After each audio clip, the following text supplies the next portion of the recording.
Hello everyone. तो आज के लेक्चर में हम करेंगे जो कमीशन का टीजीटी कमीशन का प्रीवियस ईयर का क्वेश्चन पेपर है, उसमें इकोनॉमिक्स का जो पार्ट आता है उससे रिलेटेड क्वेश्चन आज हम डिस्कस करेंगे। तो फर्स्ट क्वेश्चन हमारा है नीति आयोग से रिलेटेड।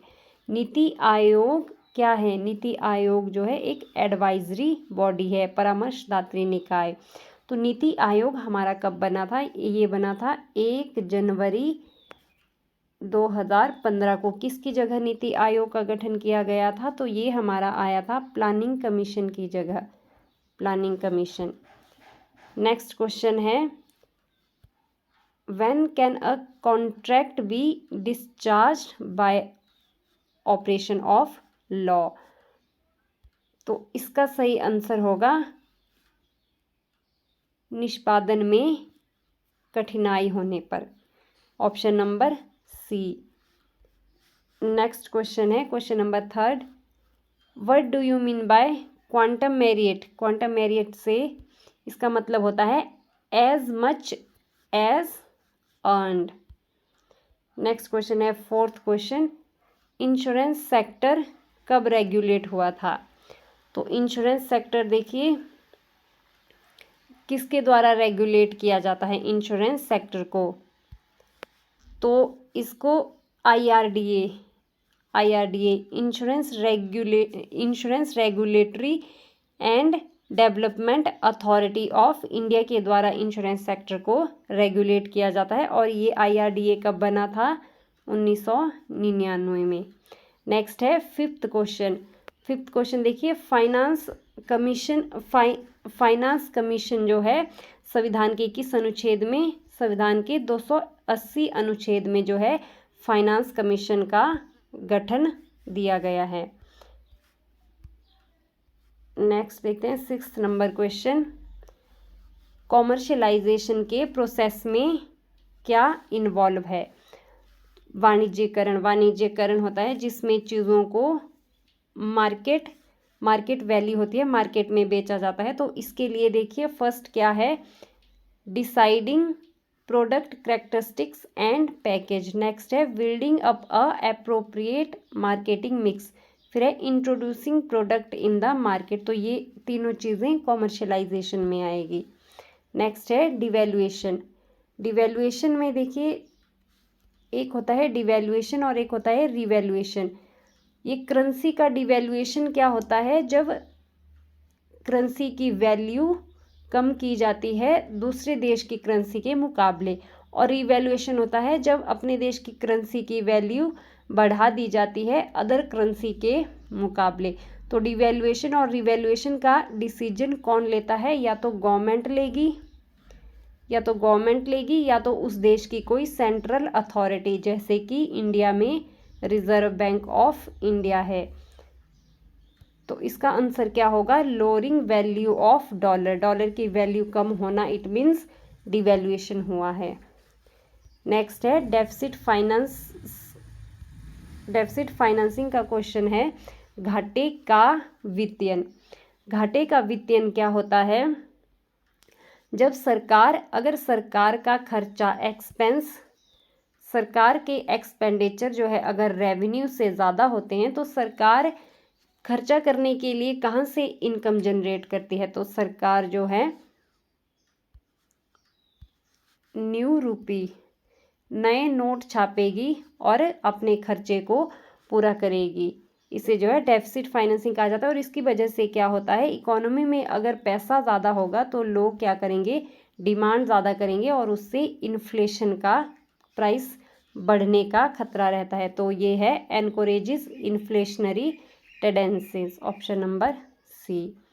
नेक्स्ट है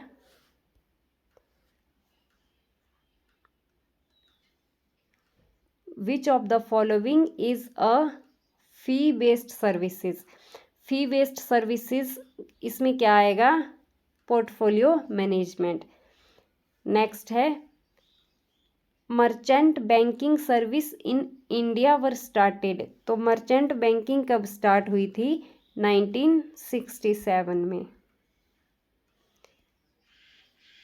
नेक्स्ट है नॉन बैंकिंग फाइनेंशियल इंस्टीट्यूशन कौन सा नहीं है? तो ये पीएनबी आएगा। PNB non banking financial institution नहीं है। सिडबी, नाबार्ड और यूटीआई ये क्या है? Non banking financial institution.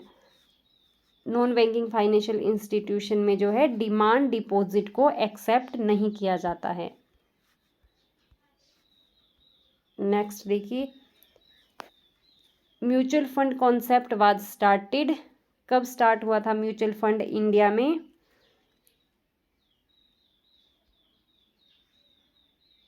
तो ये हमारा आया था 1963 में यूटीआई के एस्टेब्लिशमेंट के साथ। तो इसमें नन ऑफ दीज आंसर होगा। नेक्स्ट है, the primary aim of leverage funds is to dash capital appreciation. तो इसमें क्या होगा? मैक्सिमाइज करना। लीवरेज फंड का प्राथमिक उद्देश्य है पूंजीवर्धन मूल्य को अधिकतम करना। नेक्स्ट देखिए, ICRA. ICRA was setup in the year. कब सेटअप हुआ था आईसीआरए? तो ये सेटअप हुआ था हमारा 1991 में। आईसीआरए की फुल फॉर्म क्या है? Investment information and credit rating agency. Next question हमारा है, CRISIL was setup in the year. ICRA और क्रिसिल ये दोनों क्या है? क्रेडिट रेटिंग एजेंसीज है। तो क्रिसिल की स्थापना हुई थी 1987 में। नेक्स्ट क्वेश्चन है 16, विच of the following does not involve any interest payment. तो इसमें होगा डेबिट कार्ड। डेबिट कार्ड में जो है कोई इंटरेस्ट पेमेंट इन्वॉल्व नहीं होती है। नेक्स्ट देखिए, if quartile deviation of given set of data of 20 observation is 12। Quartile deviation 12 दिया हुआ है and the value of standard deviation हमारे को फाइंड करनी है। तो इसमें देखिए फॉर्मूला होगा। सबसे पहले हम स्टैंडर्ड डेविएशन का अगर फॉर्मूला देखते हैं तो स्टैंडर्ड डेविएशन का फॉर्मूला होता है standard deviation is equal to 3/2 quartile deviation. तो इस तरह से ये वाला फॉर्मूला लगा के आप इस क्वेश्चन को सॉल्व कर सकते हैं।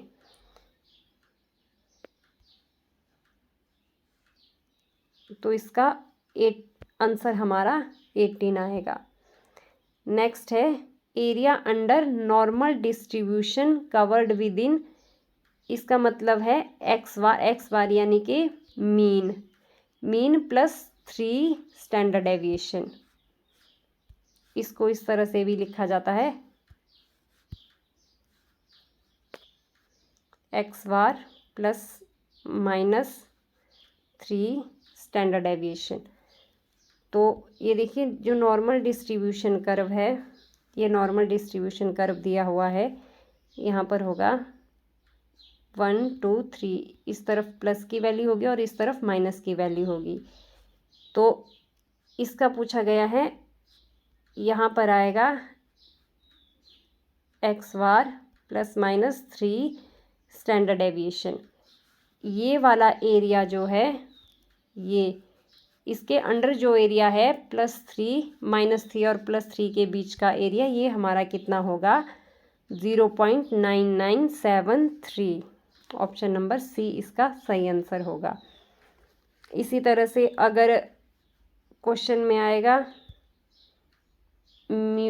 एक्स बार म्यू यानी कि mean plus minus standard deviation, mean plus minus standard deviation means 1 standard deviation, 2 standard deviation, यहाँ पर 3 स्टैंडर्ड डेविएशन का पूछा गया है। स्टैंडर्ड डेविएशन आएगा तो ये आएगा 0.6827, ये आएगा 1 में, और 2 स्टैंडर्ड डेविएशन में आएगा 0.9545। इसको याद रखना है, नेक्स्ट टाइम ये पूछ सकते हैं। फर्स्ट, सेकंड का और थर्ड का पूछा गया है, तो थर्ड में ये आएगा। तो नेक्स्ट है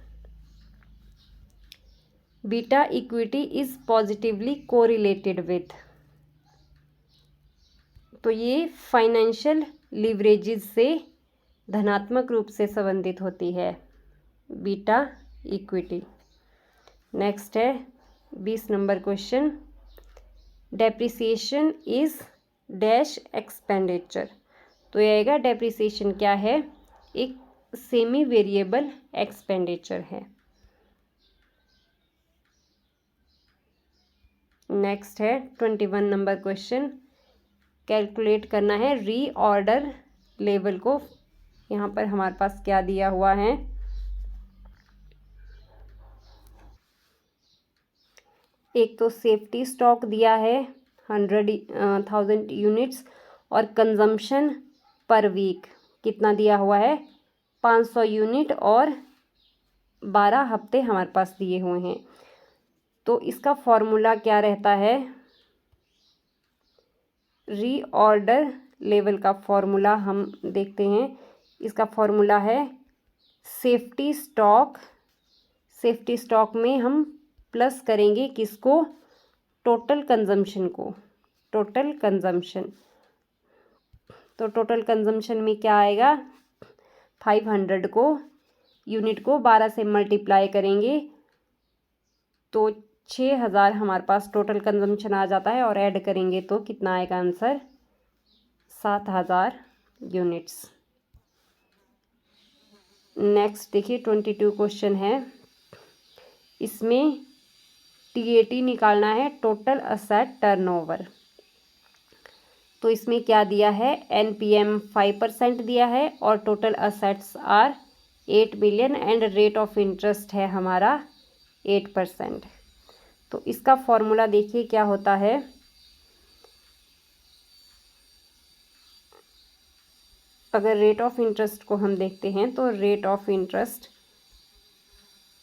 एनपीएम मल्टीप्लाई टीओटी, ये वाला फॉर्मूला यूज़ करके फिर देखिए इस तरह से अगर टीओटी निकालेंगे टीएटी, तो इसका फॉर्मूला हमारा क्या आएगा, rate of interest, rate of interest जो कितना है 8%, 8%, उसके बाद डिवाइडेड बाय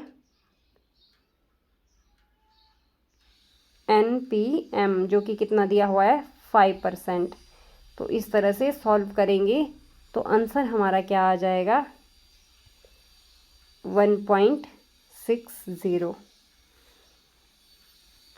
नेक्स्ट क्वेश्चन है 23 नंबर क्वेश्चन, यहाँ पर ब्रेक इवन पॉइंट डिफाइन करना है।